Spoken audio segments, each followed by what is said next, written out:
Stanislav Stoyanov, bonjour. Merci Bonjour. de nous donner un entretien pour TV Liberté, pour le Zoom. Je précise que nous ne sommes pas dans les studios habituels de TV Liberté. Nous sommes actuellement à Budapest où vous êtes actuellement en déplacement. Je précise aussi pour les auditeurs que vous êtes un très bon francophone, mais que le français n'est pas votre langue maternelle. Donc évidemment, il y aura quelques mots qui vous échapperont, tout comme lorsque moi je m'exprime dans des langues étrangères dans le cadre de mon activité journalistique. Vous êtes député bulgare pour le parti Renaissance. Alors, je précise aussi à nos auditeurs que ce n'est pas le parti de la majorité présidentielle française d'Emmanuel Macron. Vous aurez l'occasion de nous expliquer la signification dans un contexte bulgare de ce que peut vouloir dire Renaissance.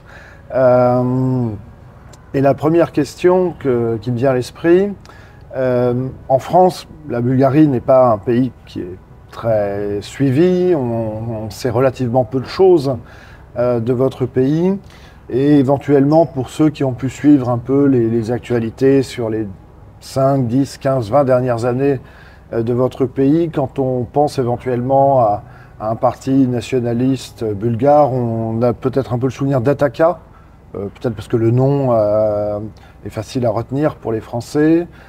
Plus récemment, il y avait un autre parti dont là le nom est déjà beaucoup plus exotique pour les Français, le VMRO. Et donc finalement, est-ce que vous pouvez vous présenter rapidement vous-même ainsi que votre parti Renaissance et la signification que peut avoir Renaissance dans un contexte politique bulgare? Oui, d'abord, je vais confirmer que je suis un francophone. Mon amour pour la civilisation et la culture française est fort. J'ai appris la langue française au lycée de langue française et à l'université, donc je ferai de mon mieux pour m'exprimer le plus précisément possible. La vie publique, la vie politique bulgare est très très dynamique. Notre parti, nous l'avons créé en 2014. Moi, je suis l'un des membres fondateurs de notre parti. Comme vous avez dit, j'ai été élu 2 fois député en 2023 et en 2022 et 2023 de la souscription de Veliko Tarnovo. Notre parti est relativement nouveau. Nous l'avons créé en 2014, comme j'ai dit. Il existait des partis patriotiques en Bulgarie, comme vous avez dit, Ataka, VMRO. C'était des partis qui prétendaient défendre les intérêts patriotiques. Mais ils ont formé des coalitions avec des partis progressistes, euro-atlantiques, aussi avec le parti du ex-premier ministre Boyko Borisov, GERB. Comme résultat, cette trahison des intérêts des électeurs, cette trahison, le résultat est que ces partis n'existent plus dans la vie politique bulgare. Lors des dernières élections, les 2 partis ont moins d'1%. Même VMRO a décidé de ne pas participer aux dernières élections nationales. D'accord, et c'est leur déclin qui a permis la progression de votre parti? Il y a eu un transfert des électeurs? Comment ça s'est passé? Oui, leur fonds de commerce était le discours patriotique. Les électeurs, ils voient tout ça et comme résultat, ils se sont transférés vers Renaissance, notre parti. Et alors Renaissance, parce que je crois que ça a vraiment une signification particulière, le terme Renaissance dans le contexte bulgare. La Renaissance bulgare est une période très importante dans l'histoire bulgare.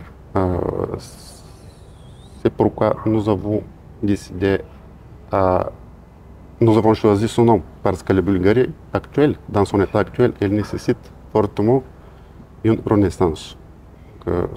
Et ça fait nous souhaitons faire une 2e renaissance bulgare. Alors c'est quoi la première renaissance? La première renaissance, c'est après la période ottomane, vers la fin de la période ottomane.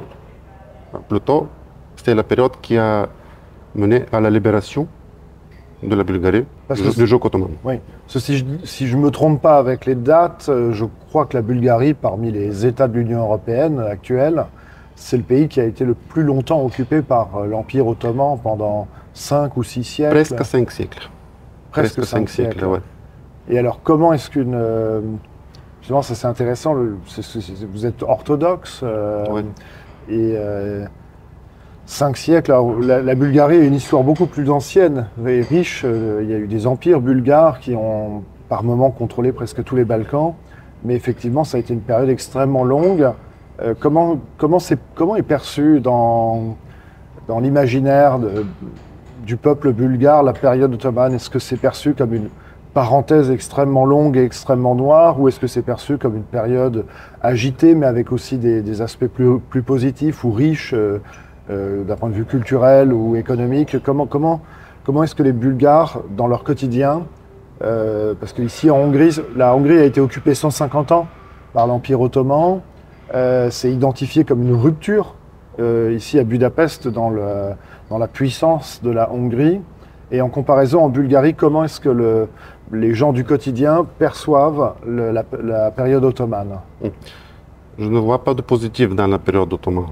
Mais si je dois aller dans ce sens, ce qui est positif, c'est que le peuple bulgare a réussi à se préserver, à préserver sa religion, à préserver sa culture et sa identité.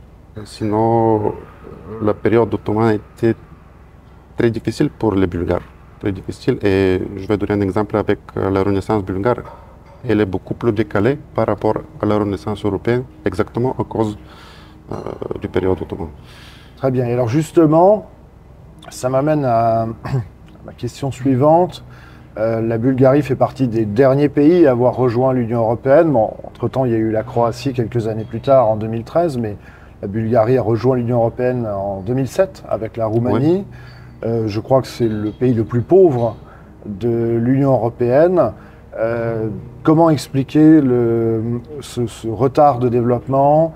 Et est-ce que le fait que la Bulgarie ait rejoint l'Union européenne a aidé les Bulgares à améliorer leurs conditions de vie, leur niveau de vie, ou est-ce que ça n'a pas changé grand-chose, ou ça a peut-être même aggravé, parce que en Europe occidentale, on évoque souvent les problèmes d'immigration, et ce qu'on sait moins, c'est qu'en Europe centrale, orientale et balkanique, le premier problème, c'est pas toujours l'immigration, mais c'est l'émigration, c'est-à-dire les Bulgares, les Roumains, Hongrois, Polonais, etc., Serbes, qui partent pour travailler en Allemagne, etc., en Autriche, éventuellement en France, un peu moins, mais donc est-ce que l'Union européenne, parce que maintenant, il y a 17 ans, donc ça fait maintenant assez longtemps, il y aura bientôt des Bulgares qui seront majeurs, qui auront 18 ans, qui auront le droit de vote, qui auront toujours vécu leur vie comme citoyens de l'Union européenne.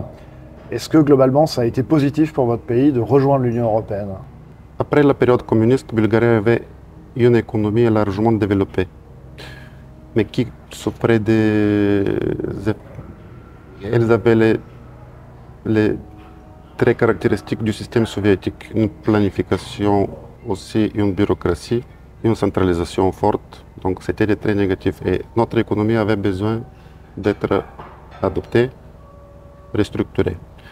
Au lieu de ça, nous avons eu une privatisation, très négative comme processus, et une désindustrialisation.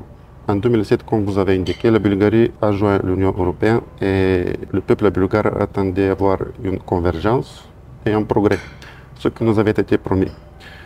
Au lieu de ça, nous avons fait face à une crise démographique parce que beaucoup de jeunes bulgares sont allés travailler au pays de l'Europe occidentale après l'adhésion. En plus, l'économie bulgare a souffert encore parce qu'elle a eu déjà la concurrence libre des produits de qualité des économies de l'Europe occidentale. Comme résultat, la Bulgarie à nos jours est un pays fortement désindustrialisé. Presque toutes les branches économiques ont souffert beaucoup et sont pratiquement détruites. Notre agriculture, qui à l'époque était très développée, maintenant est très problématique. Et je vais donner un exemple. La Bulgarie actuellement importe environ 90% des produits de nourriture. D'accord. Alors, auparavant, pendant la période communiste, la Bulgarie était à peu près autosuffisante. Elle produisait à peu près ce qu'il fallait pour nourrir sa population. Oui. En plus de ça, la Bulgarie était un exportateur énorme de produits agricoles pour le bloc de l'Est, pour l'Union soviétique. Donc notre secteur agricole était très développé à cette étape. Donc si je résume bien, si j'ai bien compris, parce que nos auditeurs seront sûrement un peu surpris, à vous écouter, en fait, l'économie bulgare se portait presque mieux sous la période communiste, en fait. Alors c'est peut-être dangereux de dire ça, comment il faut le... Il faut être très précis. L'économie bulgare avait besoin d'investissement et d'être adaptée. D'accord. Parce qu'elle ne correspondait pas bien aux besoins des marchés, à la réalité économique après la chute du régime communiste. Oui. Mais au lieu de ça, la Bulgarie avait été désindustrialisée. Ce n'est pas la solution que tout le monde espérait voir. D'accord. Alors je précise pour nos auditeurs, parce que c'est un phénomène qui n'est pas toujours connu en France, partie occidentale de l'Europe. Il y a toutes les privatisations des industries qui étaient parfois un peu lourdes et un peu moins compétitives, effectivement, des pays. Juste un autre exemple, excusez-moi, pour illustrer mieux. 90%, environ 90% de l'économie bulgare actuellement est constituée d'entreprises de moins de 10 personnes. D'accord. Donc c'est un phénomène intéressant. Donc nous avons très peu de compagnies qui sont larges. Vous n'avez plus de fleurons industriels, de grandes... Exactement. Oui, vous n'avez même pas le Skoda tchèque ou autre, oui. Parce que justement, c'est ce que je disais, les Français, ce qu'ils connaissent moins dans la partie orientale de l'Europe post-socialiste, c'est il y a un livre qui parlait de la grande braderie en Europe de l'Est, c'est-à-dire le fait que tout a été vendu à très bas prix, ce qui a permis à quelques personnes de bien s'enrichir, mais ce qui a en revanche détruit tout un tissu économique, tout un savoir-faire et des ingénieurs qui du jour au lendemain, leur usine avait physiquement disparu, et parfois aussi d'un phénomène d'acquisition d'entreprises dans le seul but de les fermer et ensuite de conquérir le marché en exportant les produits dans le pays ciblé. Et alors, mais du coup, quand même, l'Union européenne envoie beaucoup d'argent aux pays de l'Est. En tout cas, c'est comme ça qu'on le perçoit en France, en se disant, tous ces pays de l'Est, on leur envoie énormément d'argent, normalement. Est-ce que ça n'aurait pas dû contribuer à relancer, moderniser l'économie des pays de l'Est et donc de la Bulgarie, et où on se dit parfois, si ce n'est pas arrivé à ces objectifs, c'est parce que des pays comme le vôtre sont extrêmement corrompus et l'argent a été détourné. Donc finalement, est-ce que les fonds européens n'ont pas contribué à développer la Bulgarie? Non, je ne pense pas, parce qu'effectivement, comme vous l'avez dit, il s'agit d'une économie qui se base actuellement en grande partie sur des contrats gouvernementaux ou des projets européens. Mais ce n'est pas l'approche qui nous permet d'avoir une économie stable qui pourra résister à la concurrence des pays développés et qui pourra développer les années et les décennies à venir. Donc, ce n'est pas l'approche à développer une économie. Alors, les questions économiques des pays post-soviétiques, on pourrait en parler pendant des heures, donc de toute façon, le temps imparti nous en empêche. La Bulgarie est un pays beaucoup plus intéressant qu'on ne l'imagine. Et l'un des héritages de la période ottomane, c'est qu'il y a un grand nombre de minorités ethniques, nationales ou religieuses en Bulgarie, puisqu'il y a une présence, il y a beaucoup de Roms, qu'on appelle parfois les Tziganes, mais qui, dans le contexte est-européen, sont vraiment des Roms, dans le sens où ils ont vraiment une origine ethnique venue d'Inde originellement. Et ce qui est aussi rigolo, rigolo je ne sais pas, mais c'est curieux pour nous, il y a un nombre important de musulmans, mais en fait une partie de ces musulmans sont ethniquement bulgares, simplement sont convertis à l'islam pendant la période ottomane, mais sont d'authentiques bulgares, mais qui peuvent vous ressembler et s'appeler Ibrahim par exemple. Je crois que j'ai un de vos chauffeurs et dans cette situation je l'avais rencontré. Et il y a aussi un nombre important de Bulgares qui sont turcophones.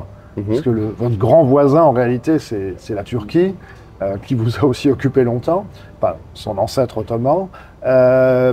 Comment est-ce que cette cohabitation en Bulgarie, qui est aussi un pays qui a des grands problèmes démographiques, comment est-ce que la cohabitation entre les Bulgares orthodoxes, les Bulgares musulmans turcophones et éventuellement les minorités roms aussi, comment est-ce que cette cohabitation se fait dans votre pays, dans la vie du quotidien? Vous avez bien décrit la situation. D'abord, je voudrais dire que des minorités nationales en Bulgarie n'existent pas. D'après notre constitution, notre État est constitué d'une seule nation, la nation bulgare. La Bulgarie a ratifié la convention cadre pour la protection des minorités du Conseil de l'Europe, mais avec une note explicative. Tout d'abord, je dois aussi préciser que la Bulgarie n'a pas de problème de migration ou de migrants tel que défini en France. La Bulgarie souffre d'une crise démographique, mais elle ne présente pas un attrait pour les migrants. Ce n'est qu'un pays de passage. Donc l'objectif final des migrants est l'Europe de l'Ouest. Oui. Donc, comme vous avez dit, nous avons pourtant des communautés ethniques ou religieuses, comme la communauté musulmane, la communauté des Roms, mais ce sont des communautés très hétérogènes. Par exemple, la communauté des musulmans, elle est composée, il y a des musulmans qui sont bulgares, comme vous avez dit, il y a des musulmans bulgares turcophones, il y a aussi des Roms qui sont musulmans. D'accord. Donc, il existe aussi la minorité dite turque. Ce sont des personnes d'origine ethnogénétique bulgare. D'accord. Qui parlent turc, des dialectes turciques plutôt. Dit. Ce n'est pas la langue officielle turque, mais des dialectes turciques qui confessent l'islam et qui font partie intégrale du peuple bulgare. Ils ont une partie de cette personne se sent liée à la Turquie. Probablement, ils ont une conscience turque. Et d'autre côté, ils sont conscients qu'ils sont d'origine bulgare, ils sont nés en Bulgarie.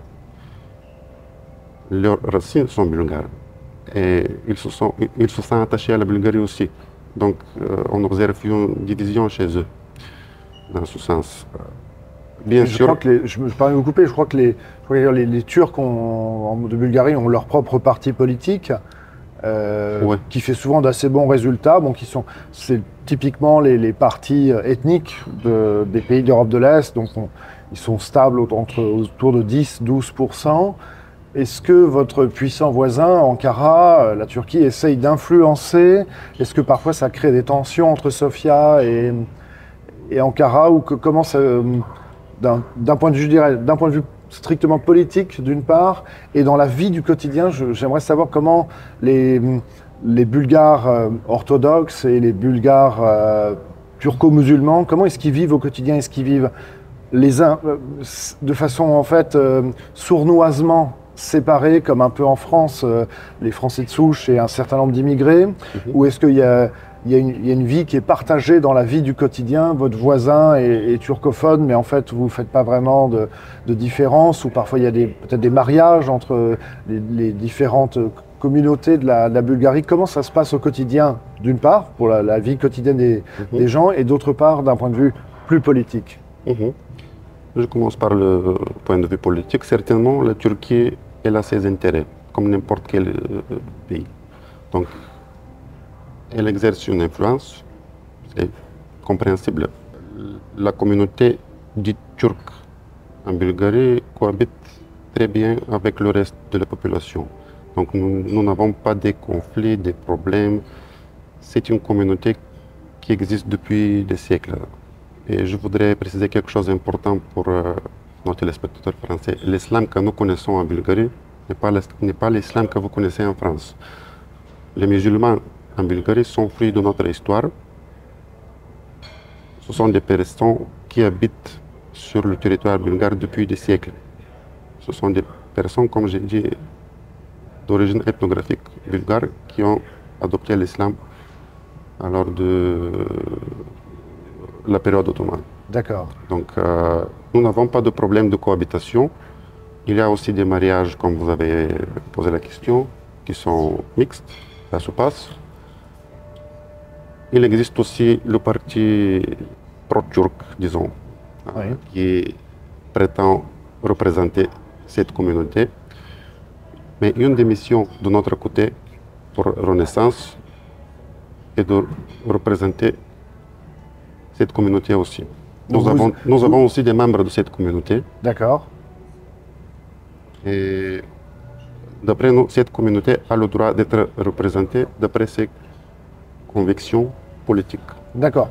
Parce que souvent, enfin, j'ai déjà vu des vidéos ou des vidéos courtes de votre président, Kostadin Kostadinov. Alors, pour les Français, Kostadinov, c'est un nom qui veut dire quelque chose parce que, enfin, d'un certain âge, c'est le joueur de foot qui a éliminé l'équipe de France en 93. Ça, Kostadinov, au moins, c'est un nom qui est connu des Français. Mais, Retenir, ouais. voilà, mais je crois aussi en Bulgarie, vous souvenez de ce match de foot de fin 93, qui donc, président, souvent, voilà, on le voit parfois au début de l'année civile, c'est la tradition orthodoxe de se jeter dans une eau très froide. C'est une tradition autour du Noël orthodoxe. Et donc, en dépit d'une orthodoxie assumée, vous avez donc un certain nombre de militants ou qui sont musulmans dans votre formation. Et ça pose pas de problème de cohabitation dans le quotidien, en fait. Non, non, nous n'avons pas de problème. Ces communautés souffrent de la crise démographique comme tout le peuple bulgare. D'accord. Je vais donner l'exemple, la communauté turque ou musulmane, elle a diminué près de 3 fois les dernières 30 années. D'accord. Le peuple bulgare a réduit 30%. Donc on était presque 9 millions vers la fin de la période communiste. Maintenant, on est un peu plus de 6, selon les données officielles. Donc nous avons perdu un tiers de notre population. C'est le plus grand déclin, hein, je crois. Enfin, c'est un déclin énorme. C'est une catastrophe démographique très forte. Ces données sont valables aussi pour la minorité des Roms. D'accord. Elle avait explosé après la période communiste, mais maintenant, elle diminue fortement parce qu'elle souffre aussi les effets de la crise démographique. Et lors du dernier recensement en Bulgarie, de mémoire, les personnes qui se sont définies Roms étaient à peu près 266 000. D'accord. Oui. Et est-ce qu'il existe une possibilité, selon vous, là, ma question va être un peu dure, mais est-ce qu'il existe encore une possibilité pour éviter la quasi-extinction, disparition de la nation bulgare? Parce que les chiffres que vous décrivez entre une démographie catastrophique et une émigration très forte, à ce rythme-là, à la fin du siècle, il y aura, je sais pas, il reste quoi, 1 million de Bulgares? Enfin, ça fait plus un pays, quoi. Mais comment est-ce qu'il y a encore une voie, selon vous, qui est possible pour arrêter cette hémorragie? Là, c'est vraiment le tonneau d'Énaïde qui se vide, quoi. Là, c'est possible. C'est l'objectif primordial de notre parti. Tourner la tendance, éviter la crise démographique. Nous avons développé un programme pour surmonter cette crise démographique. Et c'est la mission, je peux dire, de notre parti, la mission la plus importante. Pour ce faire, nous prévoyons, il faut bien sûr augmenter le taux de natalité, commencer à faire retourner les Bulgares qui ont quitté le pays. Et la bonne nouvelle pour nous est qu'on observe une tendance, même si très faible pour l'instant, mais il y a des Bulgares qui commencent à revenir en Bulgarie. Donc on espère voir une tendance beaucoup plus forte dans ce sens. Donc nous avons bien travaillé sur le sujet. Nous espérons trouver des partenaires dans la vie publique de la Bulgarie qui vont mettre la priorité sur la crise démographique, parce qu'à cette étape, actuellement, les partis bulgares ne voient pas la crise démographique comme un objectif prioritaire. Et alors justement, c'est dommage. Vous parlez des autres partis. La Bulgarie, une des originalités récentes dans votre pays, c'est qu'il y a eu un nombre incroyable d'élections législatives, c'est-à-dire que presque tous les 6 mois ou 1 an, on a des élections législatives anticipées parce qu'il n'y a pas de majorité qui ressort des élections. Il y a un bloc de gauche, entre guillemets. Il y a le parti de centre-droit qui domine plutôt la vie politique, mais qui a un peu régressé, le GERB de M. Borisov. Et je crois que c'est un peu à cause de vous, en fait, parce que comme vous faites maintenant, comme votre parti approche maintenant les 15%, et que vous avez jusqu'à présent refusé toute coalition électorale, ça contribue à avoir des coalitions gouvernementales faibles qui se qui ne tiennent pas. Alors justement, est-ce que vous pouvez nous expliquer un peu? Parce que vous nous avez expliqué tout à l'heure, vous avez été élu en 2022 et en 2023, alors que éventuellement, nous en France, on dit, je sais pas, j'ai été élu en 2017 et en 2022, on n'a pas l'habitude d'être élu tous les ans, ou élu, réélu tous les ans au poste de député. Donc, est-ce que vous pensez qu'il y aura une... Enfin, comment ça se passe et quelles sont vos prévisions sur... Est-ce qu'éventuellement, un jour, votre parti va se dire, bon, on va trouver un accord avec tel ou tel parti pour mettre fin à l'instabilité politique? Comment ça se passe là, sur cette question? Vous avez bien, encore une fois, décrit la situation. En Bulgarie, nous avons eu les dernières 2 années 5 élections nationales. Donc, c'est effectivement une crise politique. Le problème, peut-être, donc, il y a plusieurs facteurs, mais le facteur le plus important, c'est que notre parti refuse à coopérer aux autres partis qui représentent le status quo. Donc, en 2 années, nous avons augmenté de 1% jusqu'à 15%. Nous avons pratiquement pris tout le secteur dit patriotique bulgare. Donc, actuellement, nous avons 37 députés du Parlement bulgare. Le nombre total est 240. Comme nous refusons à coopérer aux partis qui déjà existaient, donc ils se sont vus obligés à faire une coalition entre eux-mêmes pour mettre fin à cette crise politique. Mais le problème actuellement est que ce sont des partis qui se définissaient comme des ennemis. Et cette coalition qu'ils ont formée, même en Bulgarie, ils ont inventé un mot nouveau pour décrire cette coalition, que j'ai des problèmes à traduire maintenant. En bulgare, c'est zglopka, ou bien on l'appelle aussi non-coalition. On parlait de la non-coalition qui est en effet une coalition. D'accord. Mais on cherche des mots différents, parce qu'ils ne souhaitent pas admettre, les politiciens, que c'est une coalition. Donc, par exemple, l'ex-premier ministre Borisov, il appelle cette coalition la non-coalition. Et le partenaire des non-partenaires. Il dit mon non-partenaire, blablabla. Donc, cette coalition actuellement est très difficile à manger par l'électorat, par les personnes qui soutiennent ces partis, parce que ce sont des ennemis politiques. D'accord. Donc, la coalition est très forte maintenant et je pense que le nombre de députés est 168, donc c'est une large majorité. Maintenant, la situation est stable, mais on verra le résultat final, parce que ce sont des partis qui sont pratiquement impossibles à concilier, oui. À coexister, oui. Donc, nous, de notre côté, on continue à résister et à défendre nos idées, nos principes, notre vision pour la Bulgarie. Bien sûr, on est ouvert à trouver des partenaires, mais sous certaines conditions.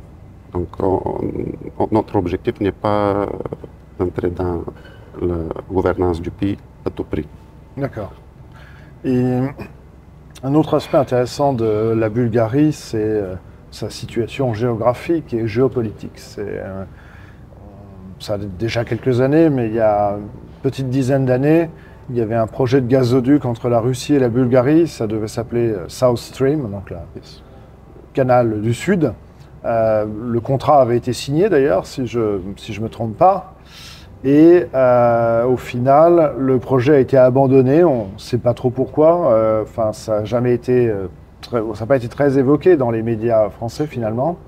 Et à la place, il y a eu le Turkish Stream, donc là, un gazoduc qui traverse aussi la mer Noire, mais qui cette fois-ci relie non pas la Russie à la Bulgarie, mais comme son nom l'indique, la Russie à la Turquie. Donc le Turkish Stream, à la différence du Nord Stream, lui n'a pas encore connu d'accident malheureux, comme on l'a vu en mer Baltique avec ce gazoduc entre la Russie et l'Allemagne. Et finalement, qu'est-ce qui a fait que la Bulgarie, parce que c'est très, d'un point de vue économique, c'est super intéressant d'avoir un hub gazier qui arrive chez vous, puis après vous redistribuez le gaz et vous le revendez en gagnant un peu d'argent là-dessus. Et en plus, là récemment, puisque du coup le gaz russe qui arrive en Turquie repasse ensuite en Bulgarie, Et récemment, ça a fâché beaucoup de pays, notamment la Serbie et la Hongrie. La Bulgarie, qui est pourtant culturellement très très proche de la Russie, a décidé de mettre une taxe spéciale sur le transit du gaz russe.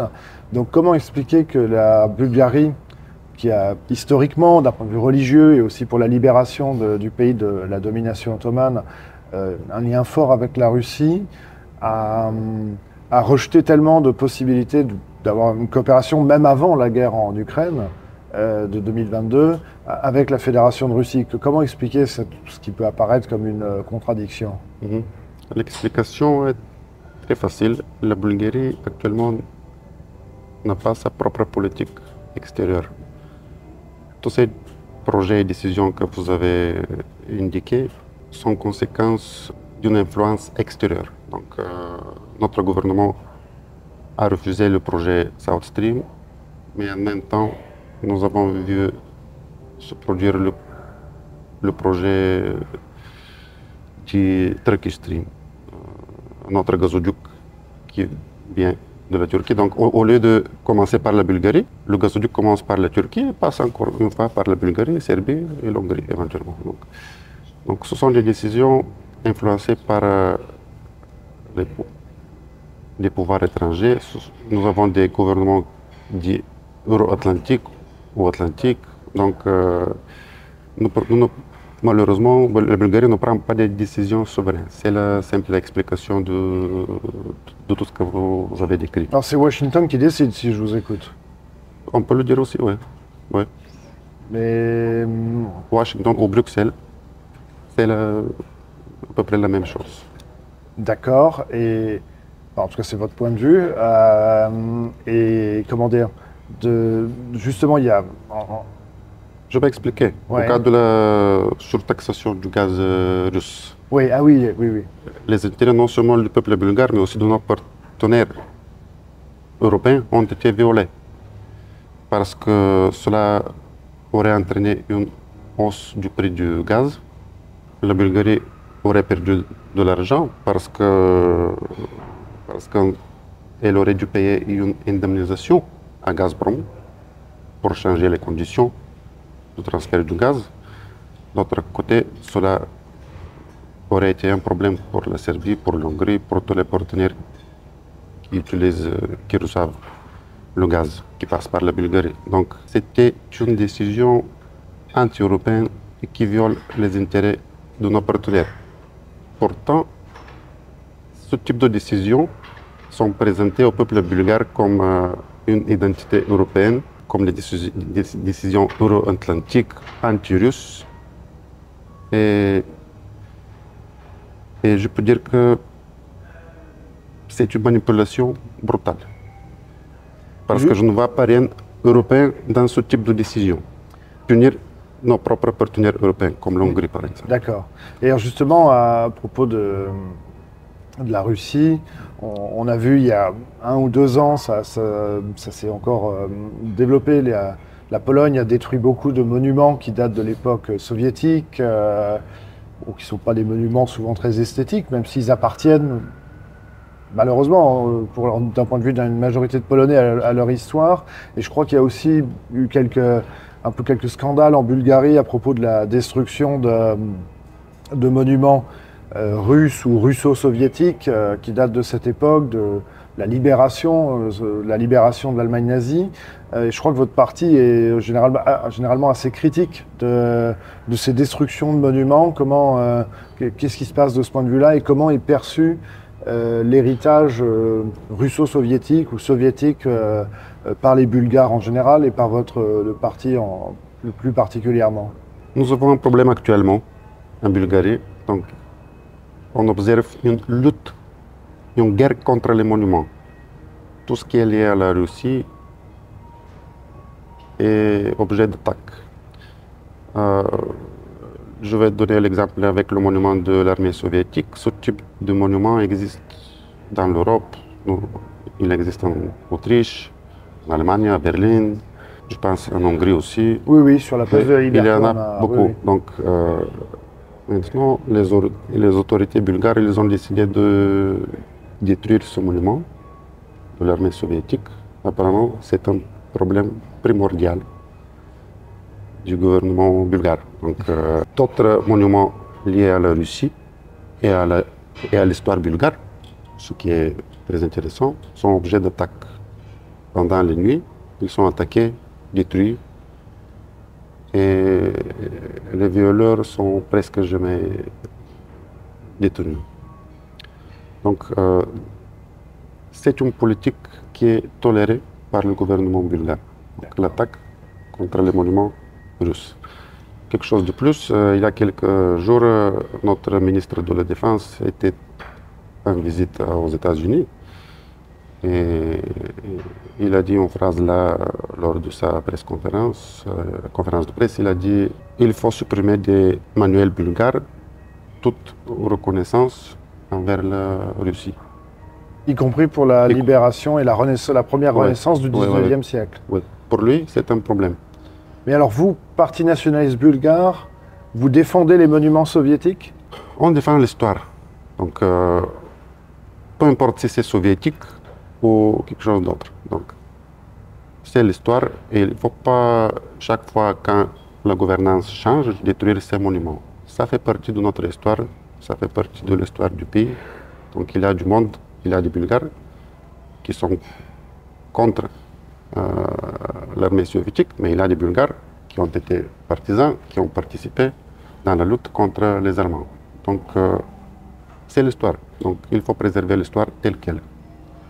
Stanislav Stoyanov, merci beaucoup. C'était un plaisir pour moi.